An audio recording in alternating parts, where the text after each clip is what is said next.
SNX Marathi, Siddheshwar news express, सत्यासाठी SNX सोबत. इथे गंभीर विषय आहे जो आपण संबंधित प्रेस कॉन्फरन्स घेत आहोत आणि म्हणजे पूर्ण महाराष्ट्रात आणि खास करून सोलापुरात लॉ अँड ऑर्डर सिच्युएशन कायदा आणि सुव्यवस्था पूर्ण कोलॅप्स झाले पूर्ण त्या ठिकाणी ओळखण्यात आणि त्या संदर्भात आपण ही प्रेस कॉन्फरन्स घेत आहोत. या प्रेस कॉन्फरन्सच्या सुरुवातीलाच मी या राज्याचे मुख्यमंत्री आणि तथा गृहमंत्री यांचा मी राजीनामा मागत आहे. कारण का जे महाराष्ट्रात घडलं काही दिवसापूर्वी एका लहान मुलीचा त्या ठिकाणी बलात्कार केला गेला, तिची अतिशय वाईट पद्धतीत हत्या करण्यात आली.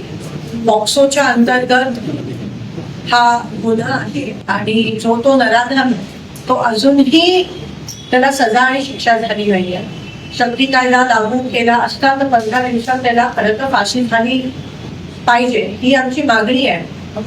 त्या उलट काल मुख्यमंत्र्यांनी जल्लोष साजरा केला, पेढे वाटले आणि ह्याच्यावरून स्पष्ट होतं की मुख्यमंत्री असो प्रधानमंत्री असो बीजेपीचा प्रत्येक कार्यकर्ता किंवा मंत्री असो आमदार असो खासदार हे फक्त इलेक्शनसाठीच काम करतात.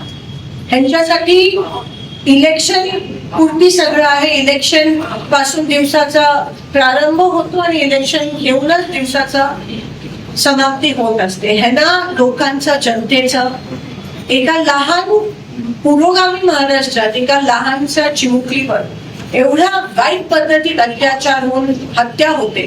तुम्ही खरं तर त्याची आठवण ठेवून त्याची जाणीव ठेवून जल्लोष साजरा नसता केला आणि म्हणाला असता की तिच्यासाठी आम्ही जल्लोष करत नाही तर थोडं तरी तुम्हाला काही माणुसकी आहे असं आम्हाला वाटलं. पण त्या उलट तुम्ही पेढे वाटले, जल्लोष साजरा केला, जाहीर केलं. त्यानंतर तुम्ही उद्घाटनाचे कार्यक्रम घेतले. काही माणुसकीच राहिली नाही आहे ह्या महाराष्ट्राच्या मुख्यमंत्र्यांमध्ये असं मला कुठेतरी वाटतंय आणि म्हणून त्यांनी नैतिक जबाबदारी स्वीकारून राजीनामा त्या ठिकाणी दिला पाहिजे. कारण का ही एकच घटना नाही आहे. आपण सोलापुरात बघतो मागच्या 3-4 दिवसात जवळजवळ 5-6 दिवसात 10 मर्डर झाले दिवसा आणि ते पण काही शहरी भागात काही ग्रामीण भागात दिवसा मर्डर झाले. कुठे तुमचं प्रशासन, कुठे लॉ अँड ऑर्डर, कुठे गृहमंत्र्यांना जर गृह खातं हाताळता येत नसेल तर स्वतंत्र एक खातं पोर्टफोलिओ निर्माण करा, द्या कोणातरी जबाबदारी. पण तुम्ही त्या उलट जल्लोष साजरा करताय. एका मुलीवर बलात्कार झाला, लहान 3.5 वर्षाची चिमुकली, एका नराधमाने बलात्कार केला, डोक्यात काठी मारली, तिला दातकिळी बसली, बघवत नाहीयेत अंगावर, आमच्याच अंगावर शहारे त्या ठिकाणी येत आहे. त्या नराधमाचा फोटो बघितल्यावर असं वाटतं की ह्याला तिथेच काहीतरी करावं. त्यांचे नातेवाईक आहेत ते म्हणतात आम्हाला ते आमच्या ताब्यात, आम्ही कायदा हाती घेतो. म्हणजे डोक्यावरनं पाणी गेलंय. आज एवढी कोलॅप्स झाली आहे आपल्या महाराष्ट्रात लॉ अँड ऑर्डर सिच्युएशन. प्रशासन उभं असताना प्रशासनाच्या समोर या घटना घडतात.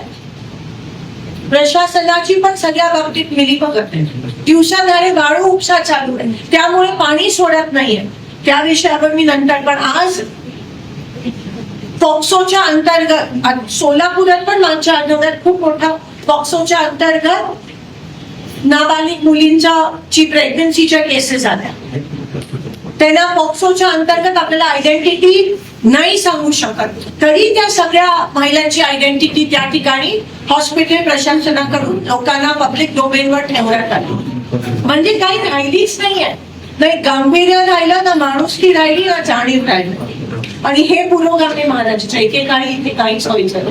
आज आपल्या दुसऱ्या राज्यांसारखी क्राईम रेटसारखे महिलांवर होणारे पॉक्सोच्या अंतर्गत जेव्हा पॉक्सोचं प्रमाण वाढतं तेव्हा त्या राज्याची लोकांमधली पुरुषांमधली पेक्षा जास्त सत्ताधाऱ्यांची विकृत मानसिकता दिसून येते.